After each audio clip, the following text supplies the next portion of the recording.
Richard Holden wants to look like a strong shadow transport secretary. Instead, he just looks like a man losing an argument with himself. When your face is turning the colour of a ripe tomato, you know it's not going very well.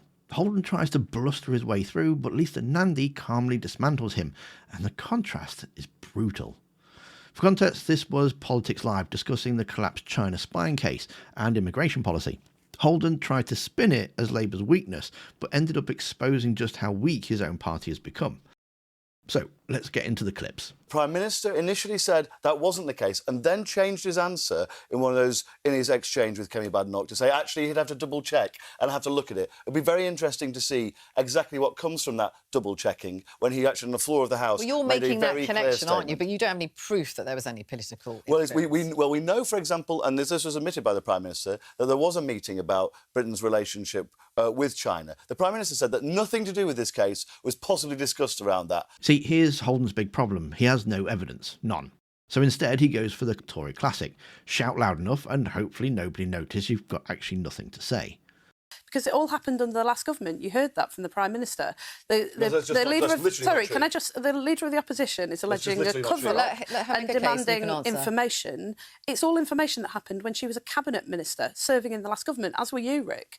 I mean, the whole thing is absurd. If you want to become clean about whether there was any political interference, that is up to you. No, this all happened on your watch. Well, can we just... Well, actually, what you've said, Lisa, I know it might be your briefing, but it's factually untrue. As we've already said, 2 further updates were given as witness statements under this government, under your government, which you sit in the cabinet of. We were very clear. When I was in the cabinet, these guys were charged. Do you know what? Under your government, while you're sitting in the cabinet, we are going to see that witness statement. We are going to see that witness statement. Firstly, I would love it if you'd got as exercised about the very many problems facing the country, including the last government's completely relaxed attitude towards China, as you have just sitting on the sofa. We literally have. We literally have. Can we just be very clear about this? You carry on.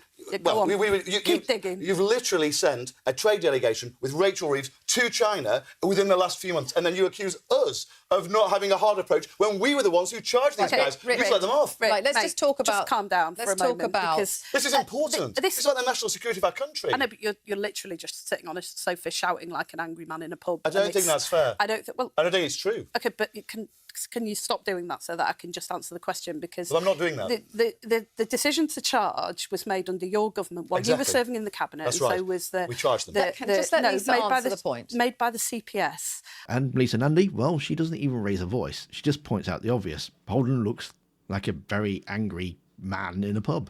You can't argue with her there. Now, at this point, you'd have thought he would have calmed down. But no, Holden doubles down. Red-faced, interrupting, repeating himself. Pure desperation. You want to be clear about where the fault lies, look in the mirror. No, that is totally untrue. Actually, the CPS have been very clear that actually the government has not come forward, despite these 2 extra witness statements, with clear evidence of that. Literally, the security minister in April 2024, under my government, said China was a threat. Security level. OK, can I just say I want a question for both of you. Well, it is true. And are you denying that the security minister said that in the House of Commons?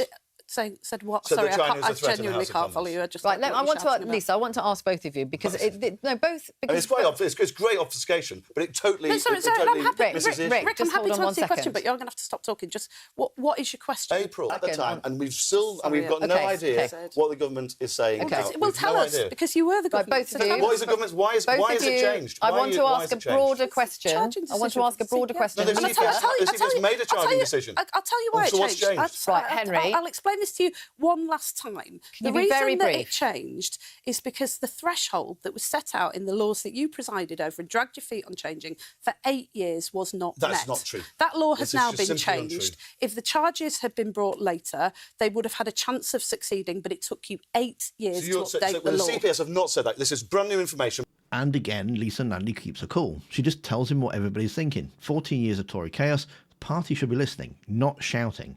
I do wonder if he's actually going to watch this back and go, you know what, Dickie? You did a cracking job there. Yeah, you really held Labour to account. So, if you're a bit like me, you're not really sure what this is all about, I'll try my best to give you a bit of a summary. Richard Holden and the Tories insist Labour deliberately collapsed the China spy case, but the facts are a bit awkward for them.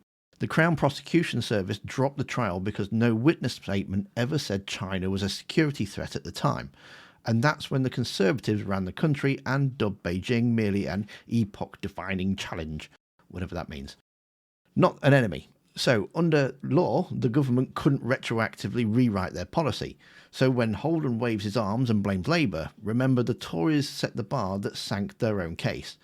They had the chance to call China a threat, failed to do so, and now want someone else to carry the blame. In order to prove that Labour didn't have anything to do with it, and it is the Tory witness statements that pretty much sank the case, he's agreed to release them, which is probably why Kemi Badenoch was looking horrified at PMQs today. And I should imagine this is why Richard Holden was getting very cross and angry over the whole situation, because it's yet again going to expose them for being completely and utterly incompetent. And if you still don't know who Richard Holden is, well, I've got a great little video that explains a little bit more about him in the video that's on screen now. So go watch that next. Thanks for watching. Don't forget to hit that like button, and I'll see you next time.